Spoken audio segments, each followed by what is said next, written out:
నమస్కారం. JP Andhra Pradesh news కు స్వాగతం. తన రంగుల కలల్లో నాన్నకు ప్రేమతో కంటి అద్దాలనే కనుపాపలుగా చేసి అడవి తల్లి ఒడిలో దాగి ఉన్న పల్లె తల్లి ఒడిలో ఓ చిన్నారి ప్రకృతి మధ్య పెరిగి మంచి చిత్రకారుడయ్యాడు. తనకు తానుగానే తనను మలుచుకున్నాడు. పుట్టింది పెరుగుతోంది మారుమూల గ్రామమైన నెల్లూరు జిల్లా సైదాపురం మండలంలోని ఓరుపల్లి అనే కుగ్రామంలో అరుంధతీయ వాడలోని ఆ బాలుడు తన ఊహలకు రంగుల రెక్కలు అద్ది అద్భుత చిత్రాలను గీస్తున్నాడు. ఆదివారం ఫాదర్స్ డే కావడంతో తన తండ్రి మేక రమేష్ కు బహుమతిగా ఇవ్వాలని లోహిత్ అనే ఈ బాలుడు కంటి అద్దాలుపై ఆర్టును గీసి అబ్బురపరిచాడు.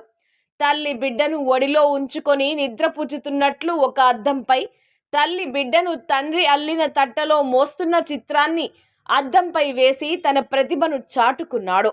చదివేది జిల్లా పరిషత్ పాఠశాలలోనైనా చిత్రలేఖనంపై మక్కువలో కుంచెకు పని చెప్పాడు. చిత్రాలకు ప్రాణం పోస్తున్నాడు.